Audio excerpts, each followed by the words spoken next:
자, 성도 우리들에게 질문하면서 먼저 시작을 하고 싶습니다. 하나님이 원하시는 것이 우리를 이 세상으로부터 구원하는 것일까? 아니면 우리를 통해 세상을 구원하는 것일까? 그럼 같이 한번 읽어보시겠습니까?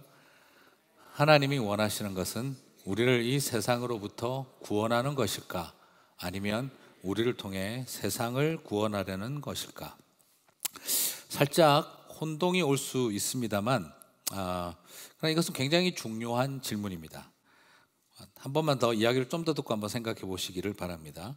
만약 하나님이 원하시는 것이 우리를 이 세상으로부터 구출해내고 구원해내는 것에만 목적이 있다고 한다면 이 세상은 변혁의 대상이 아니라 폐기 대상이 될 거라고 생각합니다.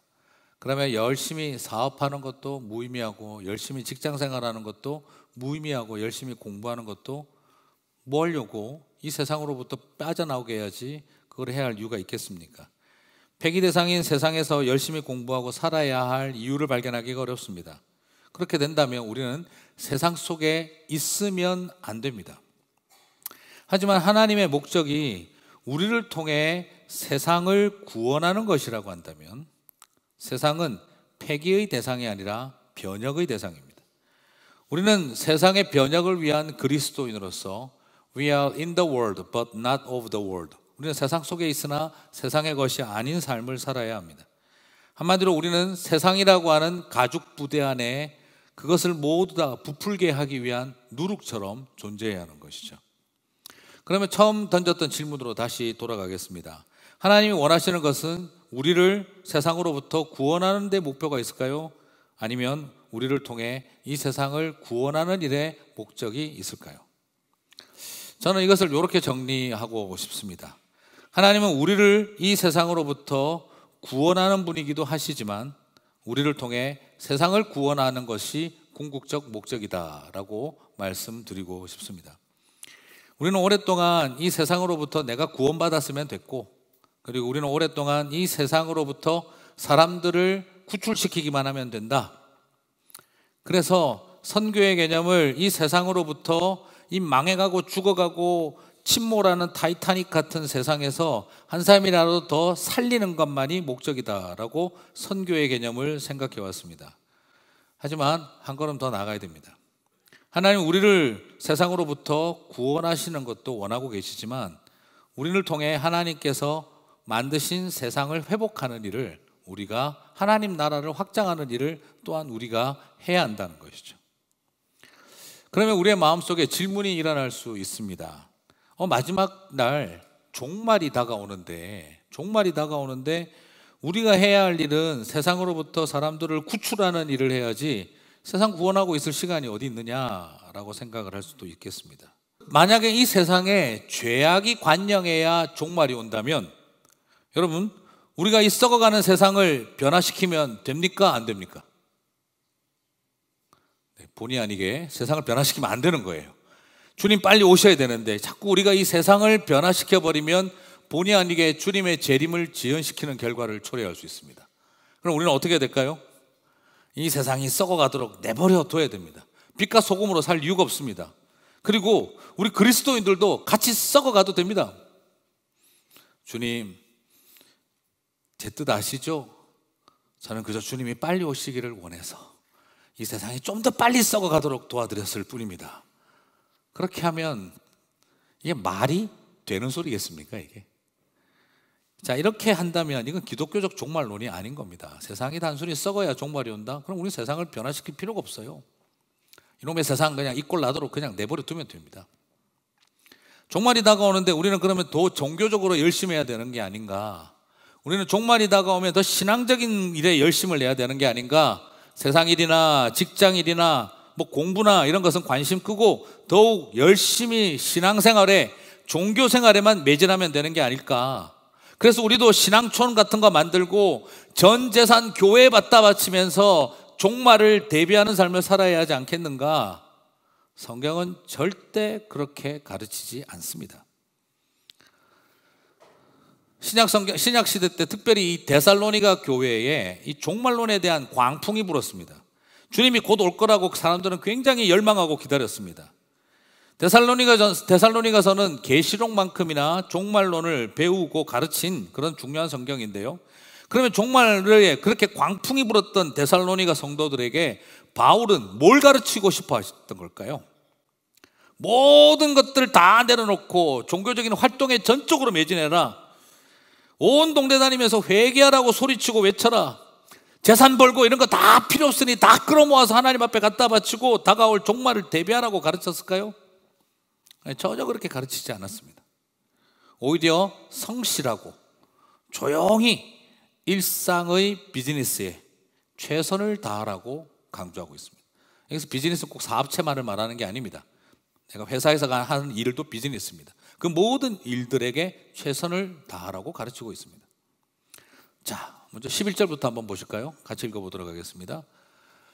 또 너희에게 명한 것 같이 조용히 자기 일을 하고 너희 손으로 일하기를 힘쓰라. 여기에서 좀 주의 깊게 보실 것은 재미난 워드 플레이가 있는데요.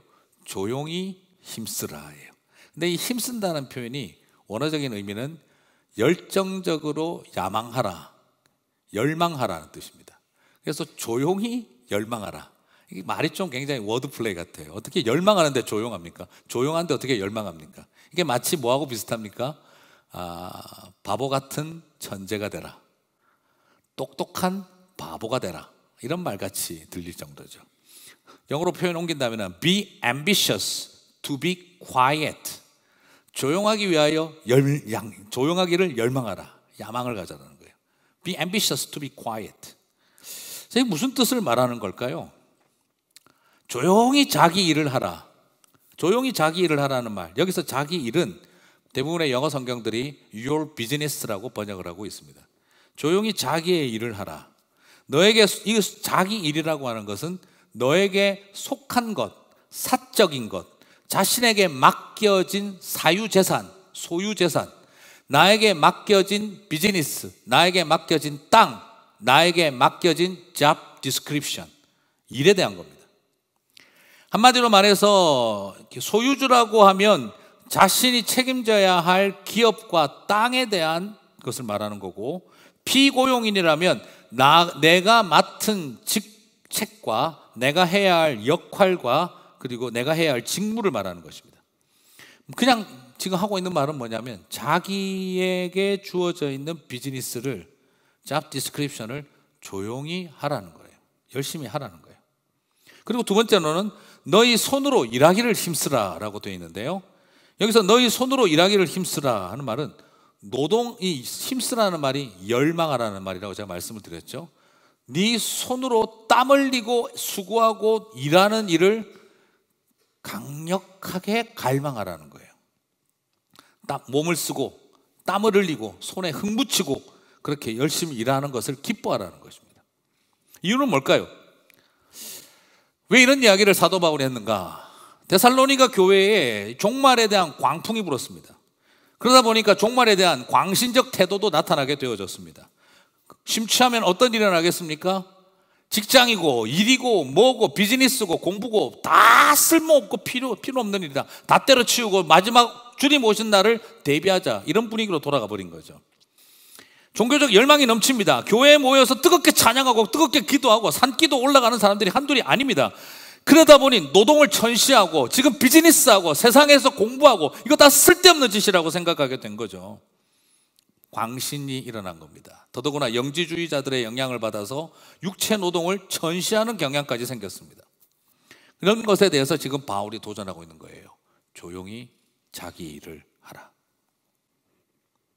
손으로 하는 일에 열망을 가져라. 바울은 지금 내가 하는 직장 생활 그리고 내가 하는 비즈니스 조용히 차분히 그 일에 매진하라는 말입니다. 한마디로 요즘식으로 표현하자면 내일 지구에 종말이 온다 할지라도 한 그루의 사과나무를 심는 일을 하라는 겁니다.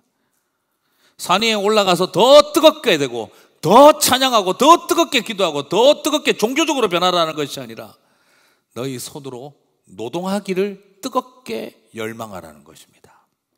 열심히 일하기를 갈망하라는 거예요.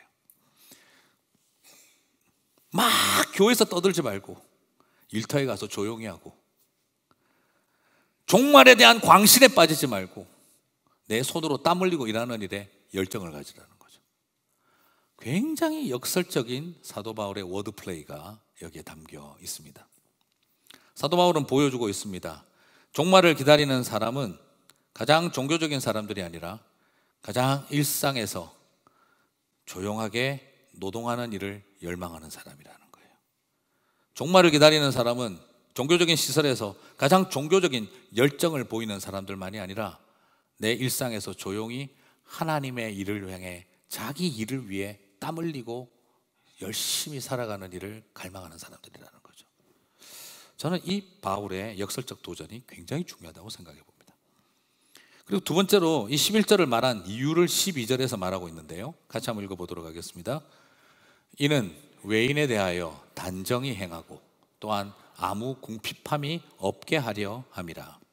12절은 11절 말씀, 조용히 일하고 손으로 노동하기를 열망하라고 그 말을 거듭 강조해서 명령한 이유를 밝히고 있습니다. 내가 11절에 그렇게 명령한 이유는 외인에 대하여 단정히 행하여 그리고 궁핍함이 없게 하려 합니다. 여러분, 이 외인에 대하여 단정히 행한다는 말은 품있게 행동하라는 말입니다. 여기서 외인은 이방인을 말하고 믿지 않는 사람들을 뜻합니다. 이방인, 믿지 않는 이방인들, 안 믿는 유대인들, 이방인들, 믿지 않는 사람들을 향해서 종말의 시대를 살아갈수록 그 긴박함에 사로잡혀서 함부로 말하고 행동하지 말라는 겁니다. 안 믿는 이방인들에게, 안 믿는 사람들에게 품위 있는 행동을 하라는 거예요. 종말론이 넘치는데 하나님에게 잘하라는 말이 아닙니다.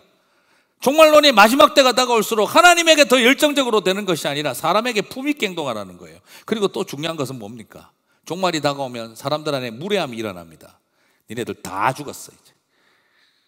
니네들이 이제 그냥 지옥 갈 거야. 꼴 좋다. 그런데 사도 바울은 말하고 있습니다. 외인들에게 품위 있게 행동하라. 내가 여러분에게 열심히 일하고 종교적인 열정보다 자신의 손으로 일하는 것에 열망을 가지라고 말한 이유는 다른 외부인들에게 품위 있게 행동하게 하기 위해서입니다 라고 말하고 있습니다. 그리고 그 다음에 궁핍함이 없게 하라는 말은 여러분들이 경제적으로 자립이 유지되게 하게 하기 위해서라는 거예요. 이게 크리스찬들은 경제적 자립이 안 되면 안 된다는 말이나 뭐 궁핍하면 안 된다는 그런 뜻으로 말하는 게 아니에요. 종말이 다가왔으니, 마지막 때가 다가왔으니 비즈니스고 일이고 직장생활이고 다 때려치우고 하나님 앞에 갖다 바치고 종말을 대비하는 이런 식의 생활을 정당화시키는 말. 그래서 쪼들리고 어려운데도 돈 다 갖다 바치고 마치 일하고 노동하고 세상에서 열심히 사는 일은 비본질적인 것처럼 말하고 게으르고 나태함을 합리화하고 있는 그런 모습에 대해서 바울이 말하고 있는 겁니다. 마지막 때가 되어 왔다고 재산 다 갖다 바치고 그렇게 있는 상태를 유지하지 마라 이거예요. 종말이 다가와서 열심히 일을 하라는 것은 스스로 종말을 빙자하여 경제생활과 자녀들과 가족들을 돌보는 일을 등한시하지 말고 최선을 다해 궁핍하지 않도록 노력하게 하기 위해서라는 거예요. 여러분, 바울의 이 도전은 굉장히 역설적이지 않습니까? 종말이 다가온다고 해도 열심히 일하고 노동하는 일에 조용히 열망해서 안 믿는 외부 사람들을 품위 있게 대하고 그리고 종말을 빙자하여 함부로 돈 갖다 바치면서 궁핍해지지 않도록 하게 하라. 이것이 지금 말하는 거예요. 이게 그리스도인들은 가난하면 안 된다 뭐 이런 걸 말하는 게 아니에요. 바로 이 종말론 시대에 함부로 살지 말라는 거죠. 종교를 빙자하여 가족들 괴롭히지 마라 이 말이에요.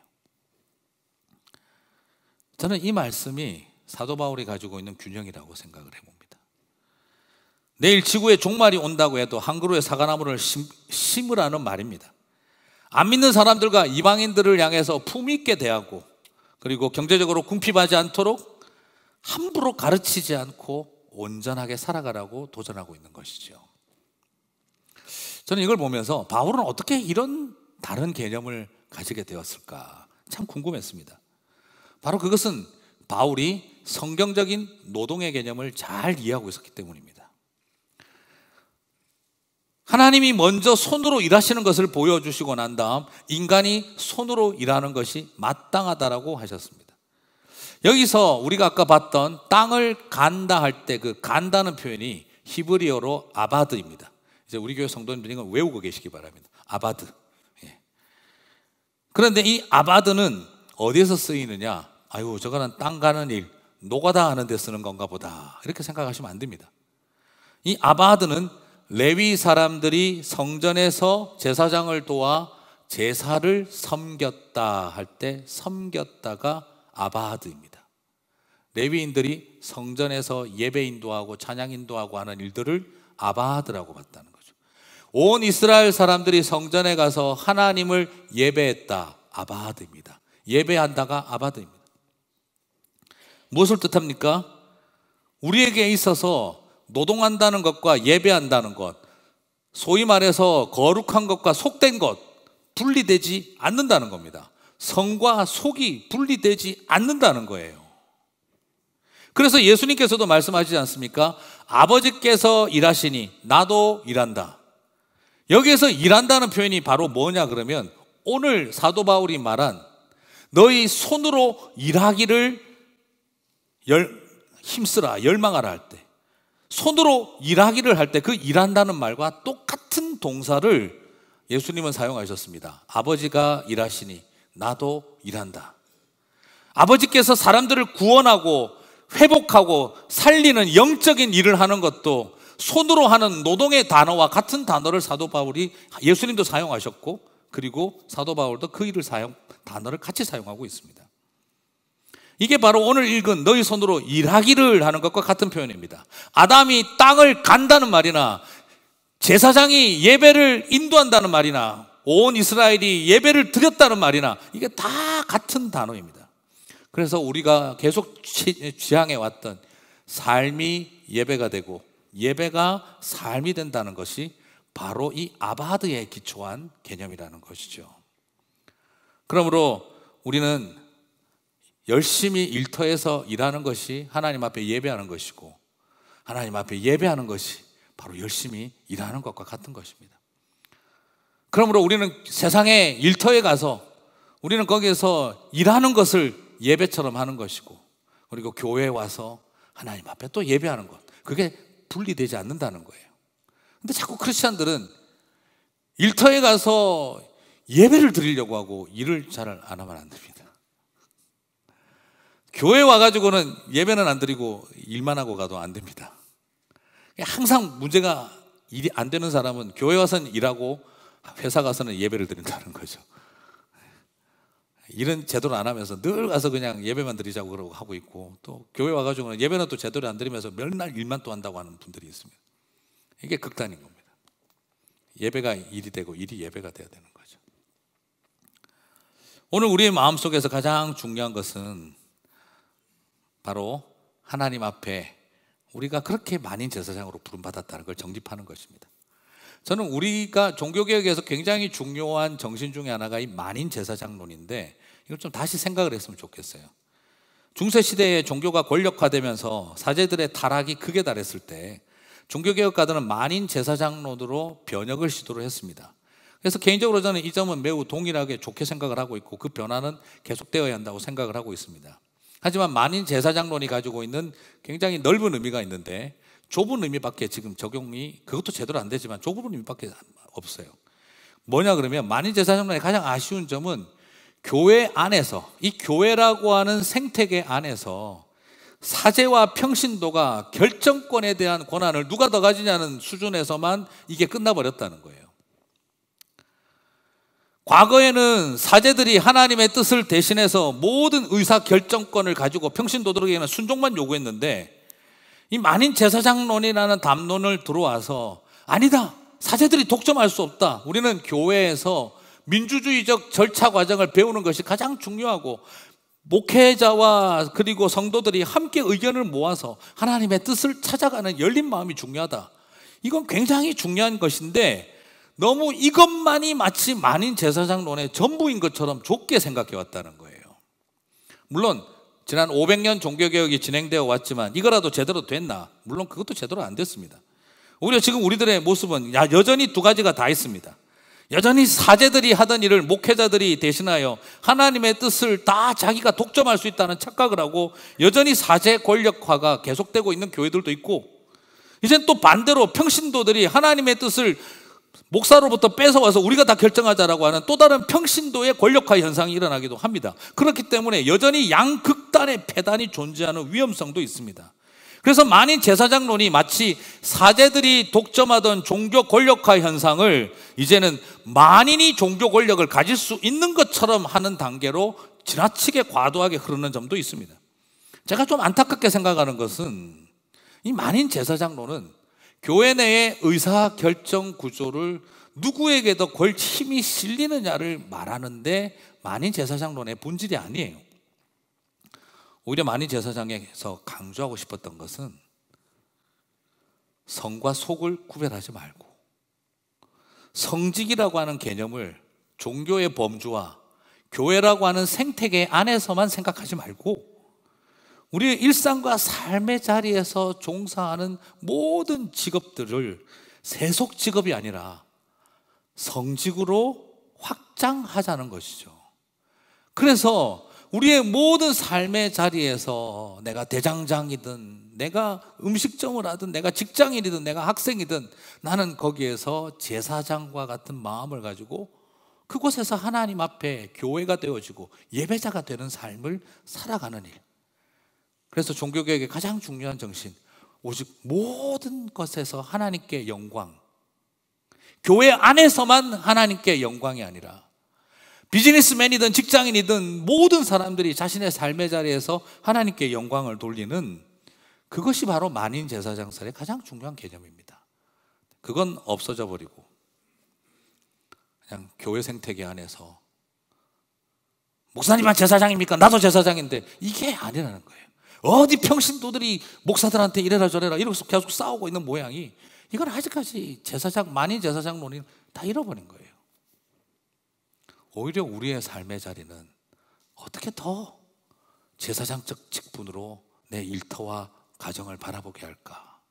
거기서 제사장으로서 살고 같은 제사장들이 함께 모여서 하나님의 교회를 세워가고, 이게 만인 제사장론의 가장 중요한 부분이에요.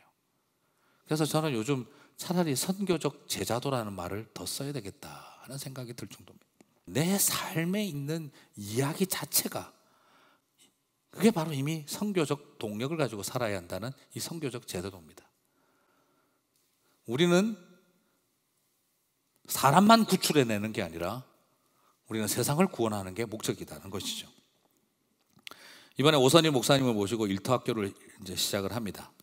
카이로스를 하신 분들과 초원지기님들, 또 우리 장로님들, 목자님들은 다 헌신해 주셨으면 좋겠습니다. 너무 자세하게 물어보지 마시고요. 은퇴도 됩니까? 뭐 이런 거 다 그냥 또 안식은 됩니까? 그런 거 다 오셨으면 좋겠어요. 일반 우리 성도님들도 많이 오셨으면 좋겠습니다. 정말 이제 선교적 제자도를 우리가 강조하고 여러분들이 퍼실리테이터로서 교육을 담당하고 가르치는 일을 시작을 하려고 합니다. 내년에는 충분한 퍼실리테이터들을, 조력자들을 잘 준비해서 목장마다 8주 정도에 어떻게 하면은 우리가 우리의 일터를 선교의 현장으로 이해할 수 있는가에 대한 세미나들을 이제는 목사들이 안 하려고 해요. 이제는 이 마지막 선교적 제자도의 삶에 대해서 교육은 목회자들이 하지 않기로 지금 결정을 하고 있어요. 성도님들께서 먼저 선교적 제자도를 갖추시고 가서 일하는 것도 중요하지만 성도님들이 서로를 같이 피어 멘토십으로 서로를 가르쳐주고, 그리고 내가 내 삶의 현장에서 느꼈던 이야기들을 같이 공유하면서 이제 목장마다 그리고 이 일들이 시작되어졌으면 좋겠습니다. 그러면서 목장도 좀 다 들어가 주시고 쉬고 계시는 분들도 다 좀 열심히 해주셨으면 좋겠습니다. 지금 식당 밥 봉사 때문에도 힘들어 죽겠습니다. 앞으로 목장 안 들어가신 분들은 또 식당 봉사를 위해서 편성을 해서라도 넣을까 싶은 생각까지 하고 있습니다. 그만큼 우리가 모두가 쉽지 않은 상황 가운데 있습니다. 그렇지만 제가 부탁드리고 싶은 것은, 정말 우리 안에 중요한 것은 이제 제자가 되는 게 중요하지 않습니다. 배우고 학습하고 배운 제자가 되는 걸 예수님께서는 원하고 있지 않습니다.